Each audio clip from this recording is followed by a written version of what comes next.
Ashok Leyland company ఒకప్పుడు లారీలకి బస్సులకి అంతా కూడా ఆంధ్రప్రదేశ్కి వస్తూ ఉండేవాళ్ళు. ఎస్పెషల్లీ మా బెజవాడకు వస్తూ ఉండేవాళ్ళు. మన ఆటోనగర్ దానికి కేంద్రం అయ్యేది. అటు బెంజ్ కార్లకైనా బెంజ్ కంపెనీ, అటు పక్కన లారీలకి బస్సులకి. అయితే ఆ తర్వాత కాలంలో అన్ని ఇతర ప్రాంతాలకు తరలి వెళ్తే ఇప్పుడు అశోక్ లేలాండ్ యూనిట్ మల్లవల్లిలో రెడీ అవుతోంది. కృష్ణా జిల్లా బాపులపాడు మండలం మల్లవల్లిలో ఏపీఐఏసీ ఆధ్వర్యంలో పారిశ్రామిక వాడలో నెలకొల్పిన Ashok Leyland bus body building unit ప్రారంభానికి వీలుగా సన్నాహాలు పూర్తయినాయి. 2018 మార్చి 31 అప్పట్లో చంద్రబాబు దీనికి శంకుస్థాపన చేశారు.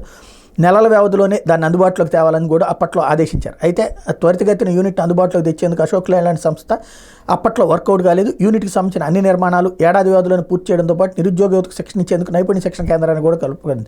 అయితే 2019లో ప్రభుత్వం మారడం, ఇస్తానన్న ప్రోత్సాహకాలని వైసీపీ ప్రభుత్వం ఇవ్వకపోవడంతో యూనిట్ ప్రారంభం కాలేదు. తాజాగా ఈ యూనిట్ ఎట్లాగైనా అందుబాటులోకి తీసుకురావాలని చంద్రబాబు ప్రభుత్వం నిర్ణయించింది.